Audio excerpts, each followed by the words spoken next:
The following podcast is rated D for dumb. You're listening to Dumbing It Down with Dave, the fastest podcast on earth. Listen to Dave commute to and from work on the New York State Thruway in his 2008 Kia Rio LX. He talks about pragmatism, truth, happiness, and the search for it all. Join Dave as he asks and tells you how life ought to be. And now, here's Dave. Hello, everybody. Welcome to Dumbing It Down with Dave. My name is Dave Canyon. Hello, dum-dums. Welcome to the show. There you go. Fantastic. All right. Plenty of fake applause. Plenty of all that good stuff. Plenty of fancy recordings and all that. Hey, everybody. Welcome to the Dumbcast. My name is Dave Canyon. It is Monday. It is January 16th.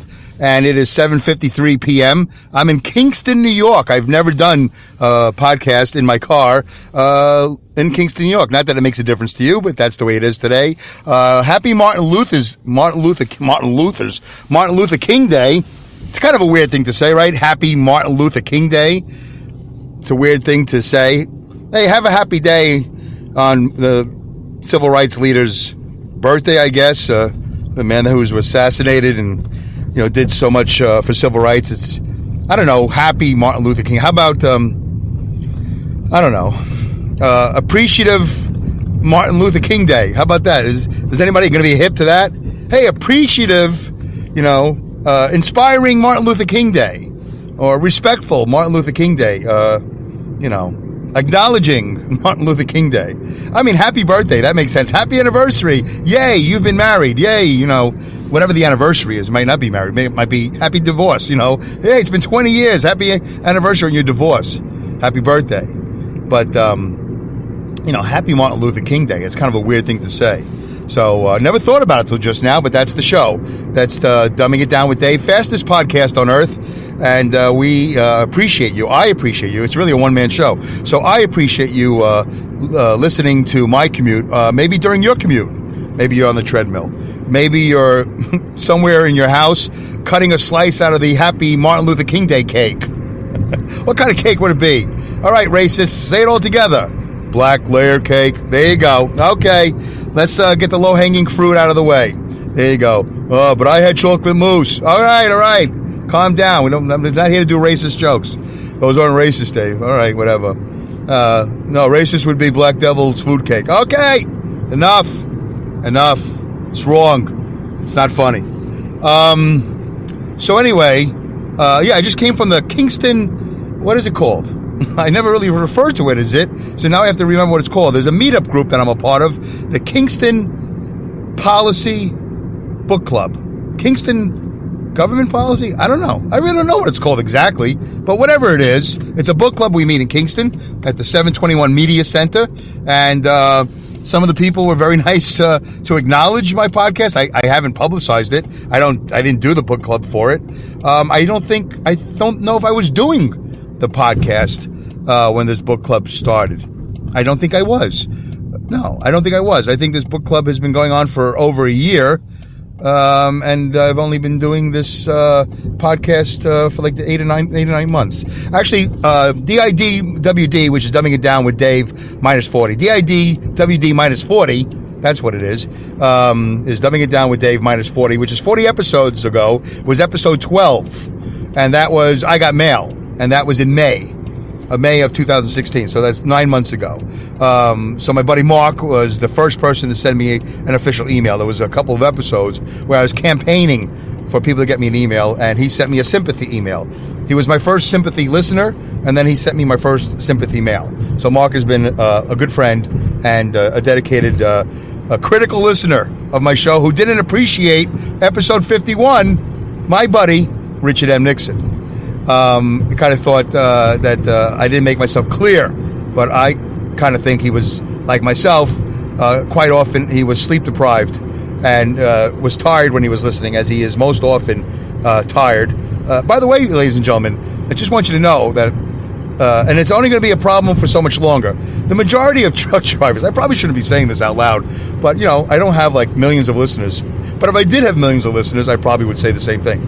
By the way, folks, majority of truck drivers that are on the road today, they're tired. They're very tired.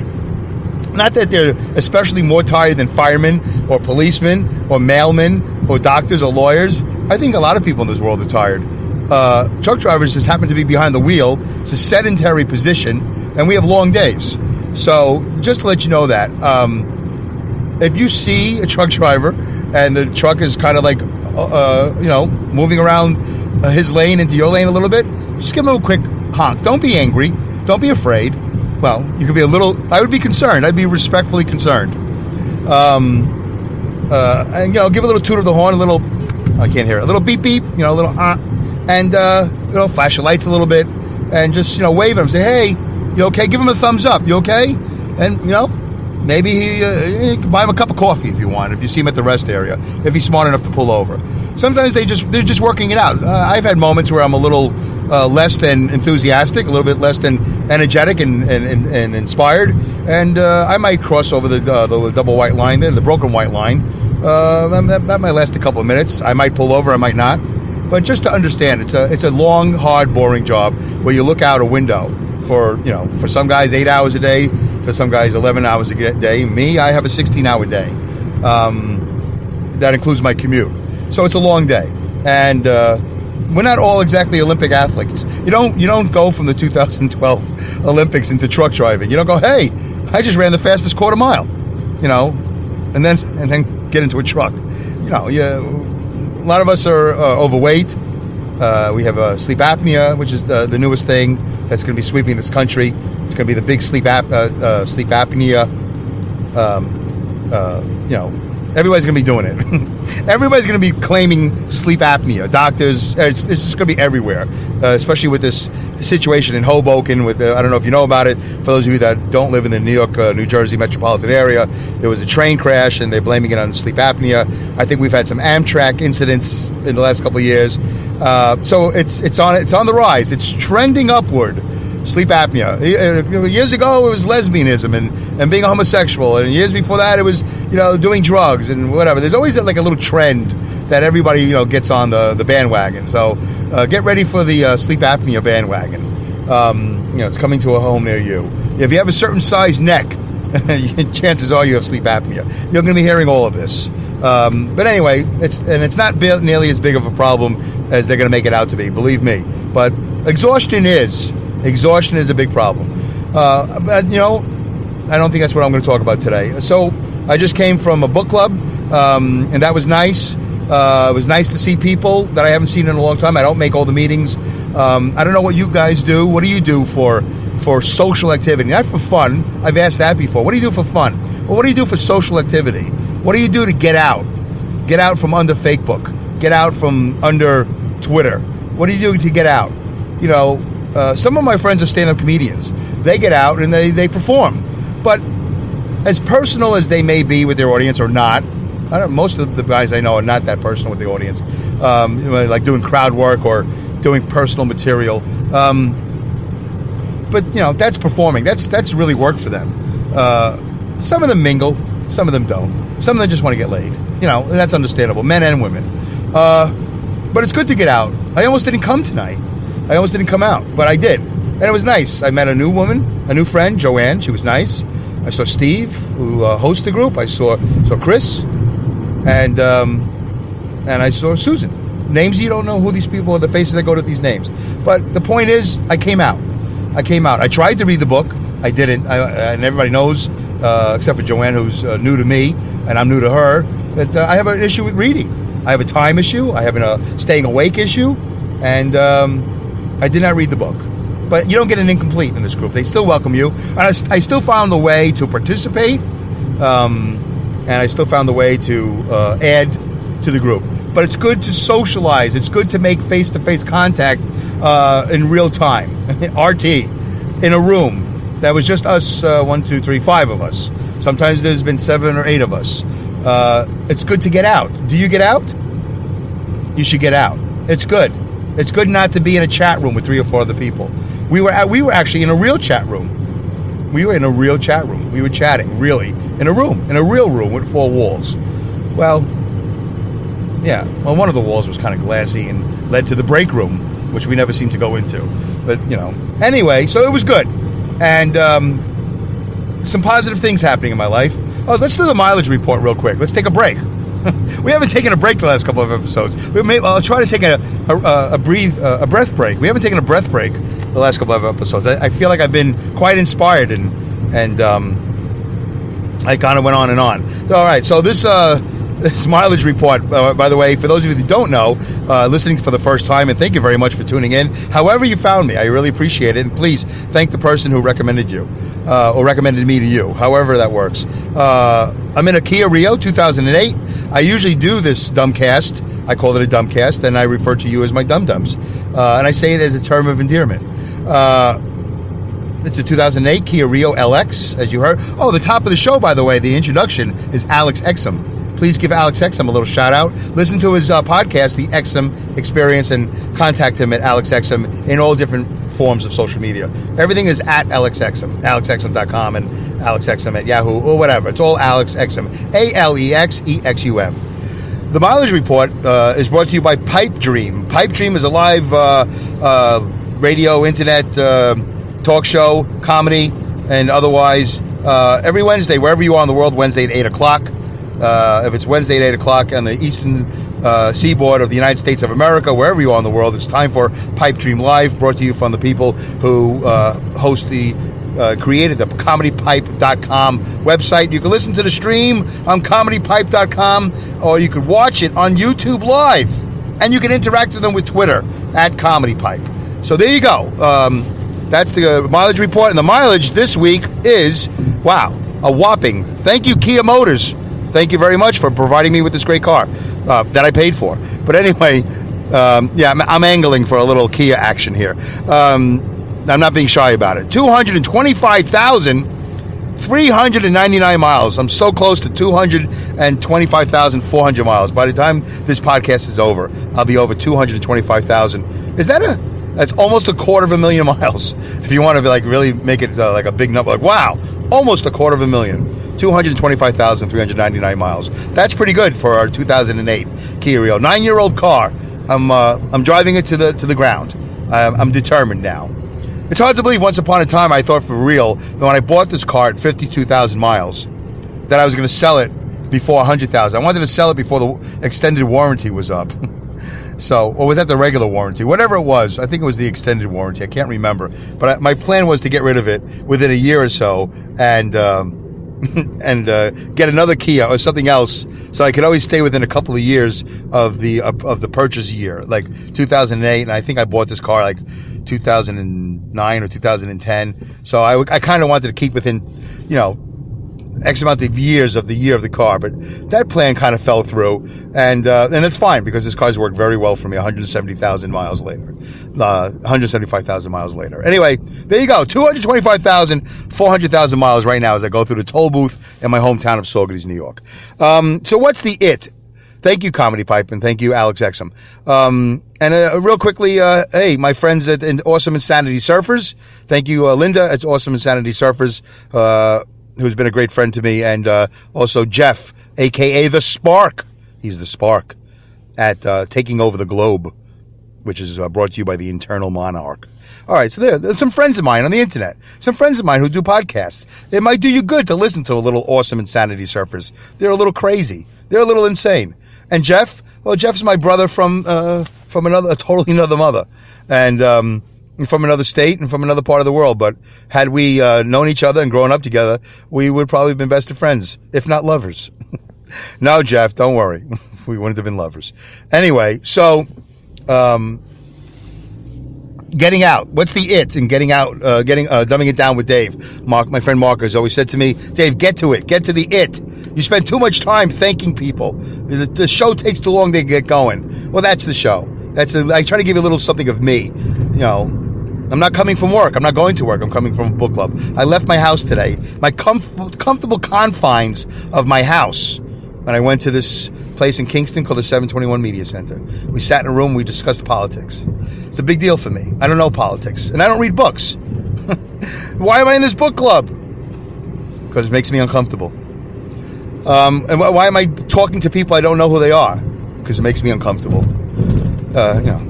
I'm taking a big risk. They might disagree with me. I could say something totally stupid. You should see the look on some of these people's faces their faces when I talk. It's like, oh, what is he? What? Oh. Then sometimes it's like, oh. And I love that, I love that. I love the turnaround. Like, what? Oh. Okay. Okay. Yeah. All right. All right, mate. Yeah. Okay. I wear them out. No, I don't wear them out. But, I listen to them intently, and I think they listen to me as equally as intently. And you got to pick your spots in a book club. You can't just monopolize the conversation. It doesn't work that way. And you can't. You could try to steer it in a direction that you're more comfortable with, but there's a moderator, and Steve does a good job moderating. I just wish I could read the books a lot better and be a little bit more insightful and have the time to take notes and come prepared, because I think I could really offer something. It's hard to do that. I don't have the time. What else did I do? Well, how about this, folks? It's kind of a biggie for me. I talked about it before, and I kind of found some resolution. I found a lot this weekend. I met my sister, who has not had her and I have not had the greatest relationship the last 20 years. In fact, 19 and a half years. 19 years ago, this past Thanksgiving was really ground zero for us. It was 9/11 for us 19 years ago. We had our issues. So we met, and we talked really for the first time in 20 years. 19 and a half years, whatever. It just sounds better when you say 20. We've seen each other. Her daughter had a wedding. I went to that. There's been other occasions where we have seen each other, but we did not sit at a table at a diner in New Jersey. Across, just her and me, not her husband, not my wife, not my mother, not my father, just us two. And we talked, and it was good. It was good. It was a good beginning to what I don't know what will happen. And I'm sharing this with you because I know that there will be people listening to the show that haven't spoken to a relative or a friend. And you know what? I don't know if it really makes a difference whether they're your father, your mother, your brother, your sister, your cousin, your neighbor, your former best friend, your high school sweetheart, your ex-wife, your ex-husband, whoever might have been important in your life. Because I think at the end of the day, what's the difference? What your relationship is, it's how important they are in your life, right? It's not the title that they hold. It's the place in your heart that they hold. My sister and I think typical of many brothers and sisters, had a rough start. We fought. We pulled hair. There was jealousy, and there was stupidity. Mostly stupidity. I think everything would fall under the umbrella of petty stupidity. Pettiness, stupidity. Pettiness, comma, stupidity, or just petty stupidity. Whatever it is, we had a rough go. We both had to deal with deaf parents. We are both what I am very comfortable with calling myself now, because I just became an official member of an organization that's international called CODA, CODA, Children of Deaf Adults. I am a child of deaf adults. So what does that mean to you? Well, it means nothing to you. Well, why am I sharing this with you? Well, because my upbringing was totally different. How is that, Dave? Well, I'm going to elaborate on this way more as the years go on and the show goes on, as much as I can to educate you and inform you, because it is something particularly different. But let's say some of you out there grew up in a household that had parents that didn't speak English. Forget about the fact that they could hear or not. Let me just give a quick check to... this is the part that I don't like doing. Oh, good. All right, so we got 10 minutes left. Let's say you always had to interpret for your mother and father in every aspect of life, whether it's the doctor, for them, like you got to go to their doctor, or, you got to deal with their adult medical issues. Or let's say you're at McDonald's and your father orders, which is what happened to me. Your father orders a large fries and somebody doesn't put enough fries in the large fries container. And you don't know this till you sit down at the table and you're ready to eat. And you're 6 years old. and your father says, go back to the counter and tell the lady or whoever, this isn't a large fries. We're missing fries. Why don't you do it, Dad? You're the adult. Yeah, but I can't hear and I can't speak because I'm a deaf mute. Not all deaf people are mutes, I guess. I'll learn more as I go on. You'd think I would know by now, but there are deaf people like my mother who have a much easier time communicating with the outside world. She's not hard of hearing. She's 100% deaf. So anyway, but she's better at communicating with the outside world. So my sister and I have had to do many adult things in our childhood, many things that none of you have ever done. And that doesn't make me better. It just makes me different. It makes us different. It makes all children of deaf adults different. So I officially became a member of CODA International, which I've done once before, but I didn't pursue it. And there's meetings. There's actually like a support group to help us through some issues that we have with the way we were brought up. So anyway, I'm sharing that with you because I had to sit down with my sister, which was very special to me. Because my sister and I used to fight as kids, petty stupidness, like I said. And then at some point, it all went away, like in an instant. We didn't have to sit down at a diner and talk about it. She got married, and I got a little bit more mature. I don't know. Whatever it was. She recollects being 22 and me being 20, but I think it was before that. I think she got married much younger, and she moved out of the house. So I had less reason to hate her. I think that's what it was. I didn't get the big room, by the way. It's not like, oh, she's out, I get the big room. No, my parents took over her room and made it into a den. I always stayed in the little boy's room, which was fine because it was fine. I just wasn't home as much because I learned how to smoke pot and listen to heavy metal and leave and then drive. So my sister and I used to hang out every so often. I'd bring her some herb. Whatever you call it, chronic, ganja.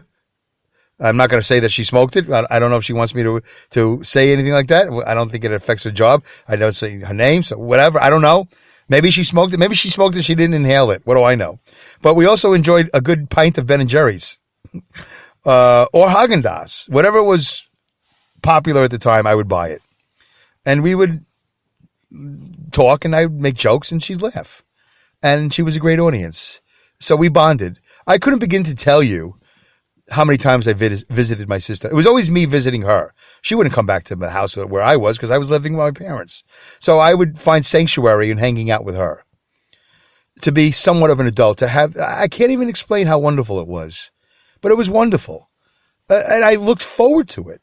Can you say that about your brother or sister? Oh, your friends? Can you really say that 100%? And if you can, good. I'm not saying, that I'm so special that I had such a thing. I'm saying I looked forward to calling my sister and saying, Dena, what are you doing? Nothing. John's at work. Oh, well, hey, guess what? I have some things that'll make us feel good. I have two things that'll make us feel good. One needs a Bic lighter and one needs a spoon. Wait a minute. That sounds like crystal meth. No, it's two separate things. We weren't going to, light up a spoon. We had, you guys are intelligent enough to know. So it was a good time. And I think we really bonded. I couldn't tell you if we did it 3 times or if we did it 30 times. I really don't remember how many times we did that. But we did it often. And I don't think she ever said no. I don't remember her ever saying, no, now's not a good time. She's like, yeah, come on over. Why not? Come over with a little stuff and that makes us happy and a little food that makes happiness taste good. So we came a long way from petty stupidity. And then we had a moment, 19 and a half years ago, Thanksgiving, 19 years ago. Wasn't our best. I wasn't at my best. And she wasn't at her best. It was not a good night. She went home, I went home, and we didn't talk for basically 20 years. Stupid. We returned to petty stupidity. We had a meeting the other day.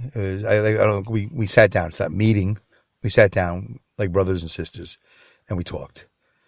And I like to think we're on the road back to, a relationship that matters to me, and it matters to her. I think we still have more to do. You just don't, snap it, flick the switch and you're back. She had said so much, and I agree with her. She's a little bit smarter than me in that respect, and she's right. We just can't just, it just doesn't all go away, and that's fine. It's a healing. There'll be scars, there'll be bumps in the road, there'll be repercussions, whatever there'll be. But the worst is over. And now I've joined this organization called CODA. It's not a cult. You could look it up. It's just CODA, CODA, CODA International, whatever it is. There's different CODA regions across the country, across the world. And there's a big meeting in Vancouver. And I'm going to learn a lot about what it's like to grow up in a deaf household. Even though I've been doing it for just about 53 years, there's just little intricacies, little idiosyncrasies, little subtleties of that life that I guess I never realized. And it helps you learn. And maybe at some point I'll learn how to forgive my mother and my father. I don't blame them for being deaf. Of course not. And I've never been embarrassed. Never. Not once. Deaf people can make some funny noises, and it can be embarrassing. But, when you grow up with it, it's just a part of your life. Like a limp, like a tick, like a big mark on your head, like a mole, like a hairstyle, like a look, like a sound, like a smell, whatever. It's just something you get used to. It's just something that's a part of you. And I'm very proud of it. Proud of my parents for making it this far. Although there's some animosity and there's some issues. And I'm proud of my sister for meeting me as I reached out to her, as I think she has reached out to me. So I returned the reach out, and we sat down and we started a new life. And so maybe this episode will be called My Sister Dena. Maybe she'll hate that I did that. I'll take a chance. She doesn't like it. I'll change the name. She likes to be a wallflower. But this is what you get when you have me as a brother, and then you put yourself in my life. I always said that my logistics were always simpler. So now the logistics get a little bit harder, because now not only do I bring her back into my life, if that's the way it's going to be, but I bring her husband in and her 3 children and the grandchildren and brothers-in-laws and sister-in-laws. Yeah, that's what happens when you have family. The logistics become complicated. I was going in the opposite direction for a long time. Simpler logistics. On my way to being a hermit. An angry old man who lives by himself if he outlives his wife. So that's why I go to therapy, so I don't become that angry old man. And I'm learning about forgiveness. Whatever. Doing the best I can. I hope you're doing the best you can. Because it's nice, right? It feels good. You just kind of say, I think that little black hole in my heart is kind of not as black as it was the other day. It's getting a little bit lighter every day. I don't use, to use black as a color, on Martin Luther King Day episode, but whatever. So that's it. I almost thought I was going to talk about Martin Luther King for a half an hour, but I think I got to put my sister in front, because I have a dream too, not to be funny, but, it was a nightmare. But now I have a dream, and the dream is now we can have some happiness. Now I can call her, maybe. She can call me. And most importantly, we have elderly parents, elderly deaf parents that will one day no longer be. And somebody's going to have to take care of that. They might get sick before they die. So we're going to have to take care of that. So it's good that we can count on each other, hopefully, to do that. All right, folks. Thank you very much for finding the show however you did. Please try to share it if you could. It'd just be nice. Like it, click like, comment, either on the Facebook at Dumbing It Down with Dave at Facebook, or, right here on the Spreaker app. Don't forget Pipe Dream Live on Wednesdays at 8 o'clock. I don't know if I mentioned that earlier. Wednesdays at 8. And then Awesome Insanity Surfers and Taking Over the Globe. All these shows you can find. You can find the 2 shows on Spreaker, the one on comedypipe.com. My name is Dave Canyon. Thank you for listening to this Dumbcast. Thank you very much. Good night. Good day. Goodbye. Good day. Good night. Good luck. Good riddance. Godspeed. And great skills. See you at episode 53.